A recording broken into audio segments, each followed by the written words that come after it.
called for the break, and he got it.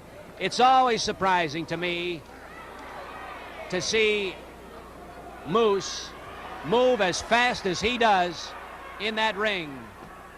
He slid under Larry Chene and tripped him with that beautiful leg takedown, as well as any lightweight. And remember, he's got 325 pounds, and he's plopping that 325 pounds down on the thigh of Larry Chene, and you can see him limping in the ring, having trouble navigating, but fast enough to steer clear of that intended leg takedown tried by Cholak. Both men under the ropes. Cautiously back into the ring with Larry Chene gaining the upper hand.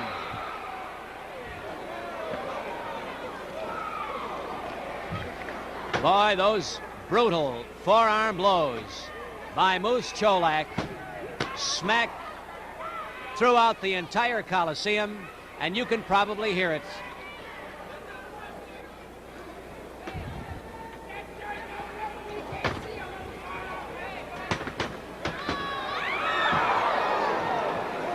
You know, Larry Chene out of the ring as Pedro Ramos tolls the count. It's up to 5. Chene groggy, trying to get back in the ring as Big Moose tries to pummel him out with his feet. Ramos backing him away, giving Chene a chance to get back in. You know, Wrestling Champions Series recognizes no world heavyweight champions. There are so many world heavyweight wrestling title claimants that wrestling fans are confused as to who is the real champion. At present, Golden Moose Cholak is the only world championship claimant who is willing to meet any other claimant. Hey, the shoelaces of Big Moose Cholak are tied together, and he's having trouble navigating. Almost rolled out of the ring, saved by the bottom strand of the ropes. He's sitting there and manages to undo those shoelaces. Oh, you heard that one smack right into our microphone, I'm sure.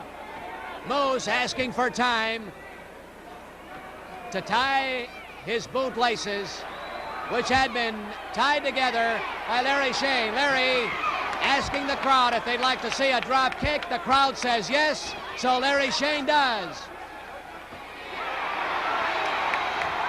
All too often, the clean, scientific wrestlers get an advantage and they'll back off, true sportsmen that they are. But many of them learn that you can't give away an advantage to the likes of the Rogers, the Cases, the Cholaks, and the Black Barts. And Larry Chene that time saw an advantage and used it. Golden Moose Cholak still asking for time to tie that shoelace. Let's see what Larry Chene does this time. Oh, he made the mistake of turning his back on Cholak, who steamed across the ring like a baby hippo and tumbled Chene over onto his stomach and face. And you saw him sit down hard a half a dozen times. And if that doesn't take the wind out of Chene, I don't know what will. Still in this first fall, a very even fall with each man exchanging the advantage.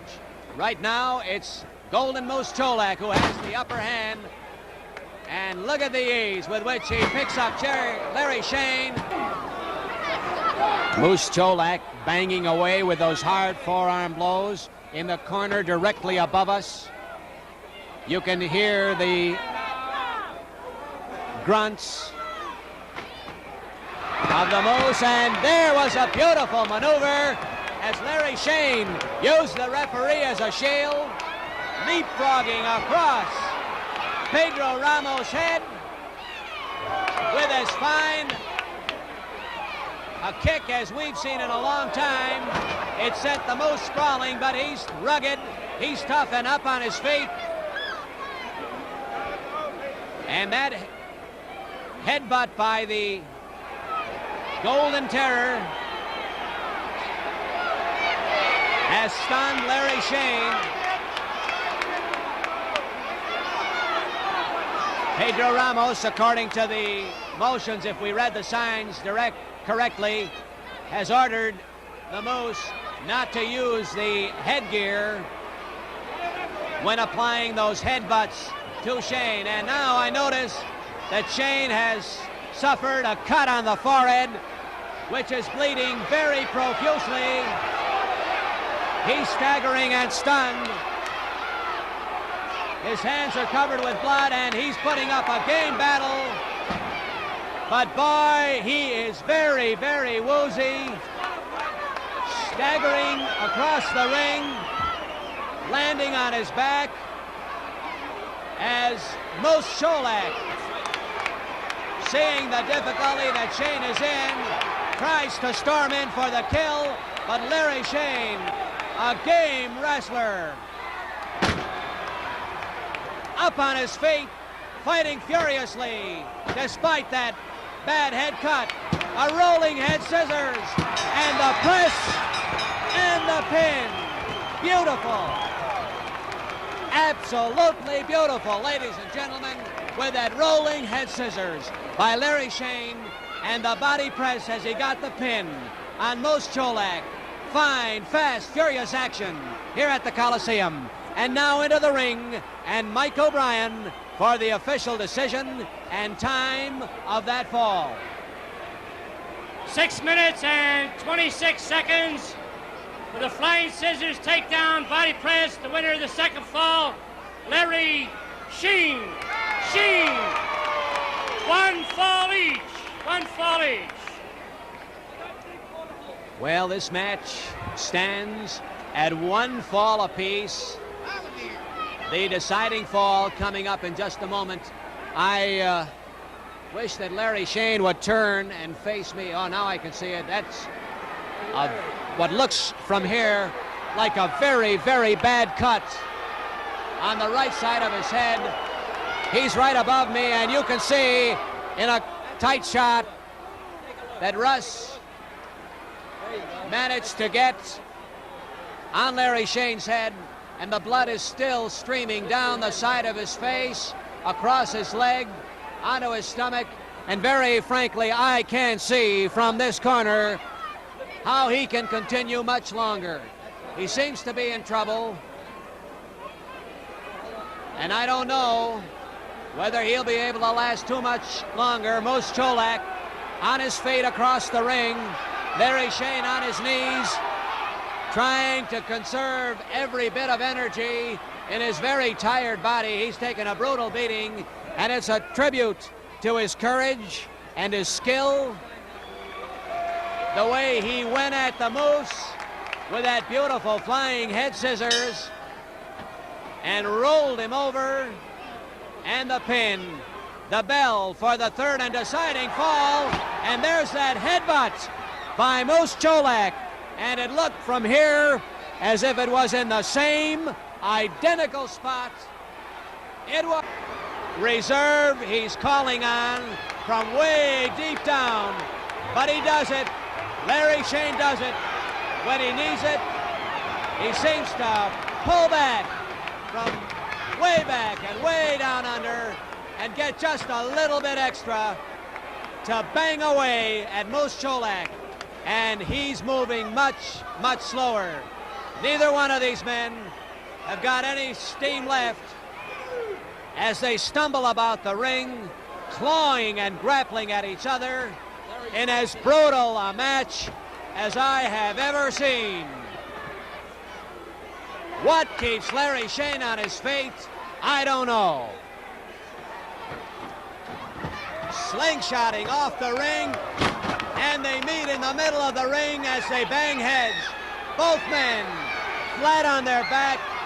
I don't see how either one of them can get up. I would bet my bottom dollar that Larry Chene won't make it. He manages to lift a leg very weakly and bring that foot up at Moose Cholak. Moose is on his feet. Chene is on his feet. How they get it, I don't know. And there's a backflip. A rolling backflip as Larry Chene sends Big Moose Cholak careening out of the ring right next to our table. The Moose, 325 pounds, slammed hard. He's a tremendously powerful man. He managed to get back into the ring. Boy, oh boy, oh boy. And this time it's Larry Chene who vaults over the top of the ropes, sent spinning over those ropes by Moose Cholak. 3 minutes to go. I can't believe that he can make it. You can see him trying to get back into the ring in the center bottom of your screen. But the Moose, with a well-placed kick, sends him down to his knees again. And once again, Larry Chene is up on his feet. This is as magnificent an exhibition of stamina and strength and courage as any wrestling fan has ever seen in person or on television, being put on here by Larry Chene from Detroit. A real champion if I ever saw one. Flailing away. I don't know how he even manages to get those arms 2 up minutes to go. to 2 minutes. bang away at Moose Cholak.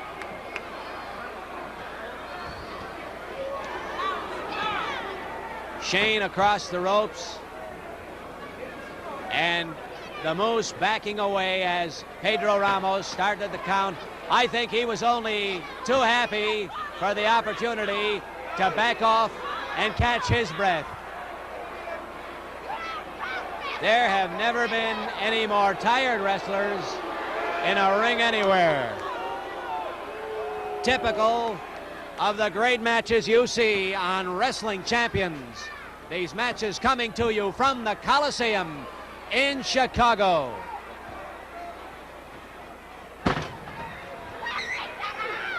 A half a dozen hard body blows by Moose Cholak send Larry Chene to the canvas.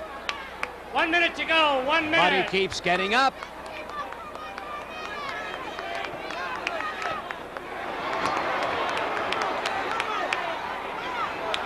Working hard to bang back at Moose Cholak.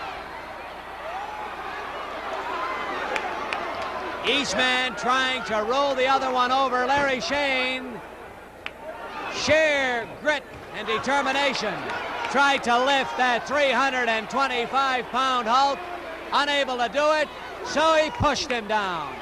Look at that Moose stagger across the ring, saved by the ropes. And this crowd is still on its feet, urging both men on, but admiring the pluck and the determination of Larry Chene, who's putting on a magnificent performance. Outweighed by over 100 pounds, suffering from a bad cut across the forehead. And there's the bell. The curfew time limit